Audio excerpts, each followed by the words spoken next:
Hello and welcome to another exciting episode of Two Dudes in a Couch, where we search to the ends of the internet to bring you independent horror that's truly worthy of your attention. I'm Travis. And I'm Brian. And today we're going to be reviewing the new film, HazMat. Written and directed by Lou Simon, who's here to show all the boys out there that ladies can do much more than scream. HazMat has been accepted as an official selection of the Massachusetts Independent Film Festival. Alright, so I'm excited for this one, Brian. I think we should go ahead and take a look. Alright, let's do it.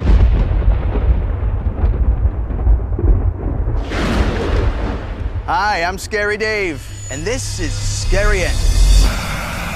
They say that the government was working on some secret chemical weapons here in the 60s, and then a fire broke out. Adam wants his friend Jacob to think this place is really haunted. I guess if we scare the crap out of him, he'll might loosen up and start acting like a normal person again. Apparently that's what the audience wants. And how far are you willing to go to please the audience? Someone has to shake this guy up. He knows he's on the show. He figured it out. Is he gonna get back at us for what you did to him?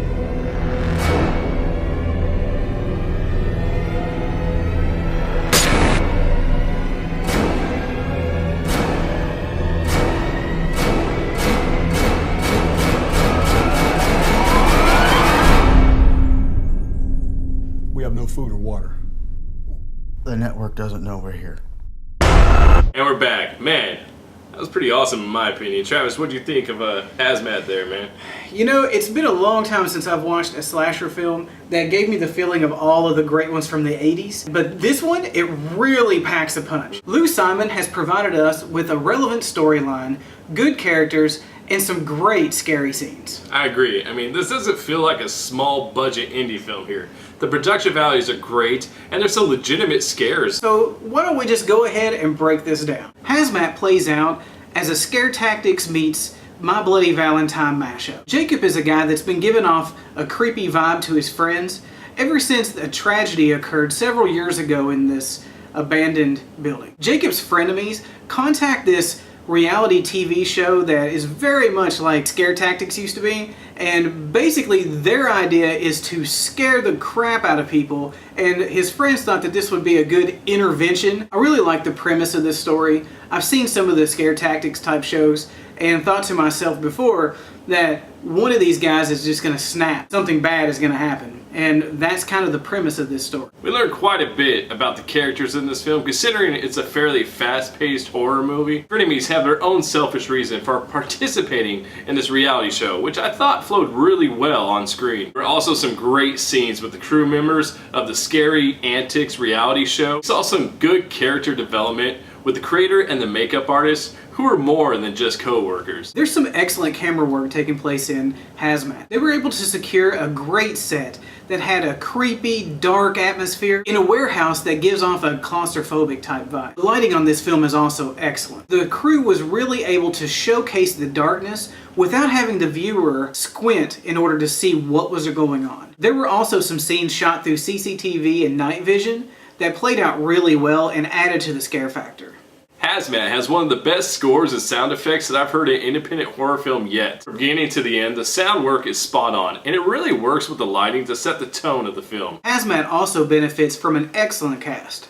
Jacob, played by Norbert Velez, does an excellent job in this film. I really felt for him during the beginning. I've seen a whole lot of horror movies fall apart when it comes to the scares because the actors just couldn't convey really being scared. Maybe it was the creepy location, the dark set, or the really ultra scary costume, but these actors really did look like they were terrified. This really helps to increase the tension felt in that film. Slasher fans are going to get what they're looking for with HazMat. I mean, the cutaway scenes are really effective, the blood's just right, and there's enough gore here to satisfy without having it, well, look silly.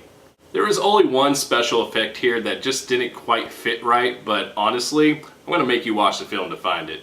You know, I don't really have a whole lot to say about the weaknesses of this film. This is a really solid slasher film that pays tribute to the classics that came before it, with a story that's pulled from modern times. Honestly, the only complaint for me is that I would like to see more interaction between Jacob and his friends before everything actually happened. The little bit of interaction we see doesn't really solidify that they were even friends. But quite honestly, that's a really minor complaint here. Guys, this is a great little horror flick, so you should definitely check it out as soon as you get a chance. For those of you who watch the trailer and think, oh man, this is just another My Bloody Valentine ripoff, think again, because in my opinion, this film blows the doors off My Bloody Valentine, especially the remake. I guess that just leaves the rating. Two Dudes in the Couch is proud to give HazMat a 4-kill rating. So if you're in the mood for crappy friends, Punk the Wrong Dude, reality TV gone wrong, creepy factory, dark corridors, axe-wielding, hazmat suit-wearing, axe-to-the-head good time, then you need to check out HazMat on Facebook page to stay updated for the release of it, because it's coming soon. Okay, so it's time for us to give a shout out to all the sponsors and partners who are rocking it out for the horror genre. They include... To find the links to all their pages, check out the About section under this YouTube video, give them a like and tell them that the two dudes sent you. Well, that's it for the couch this week. So I guess until next time, Stay bloody!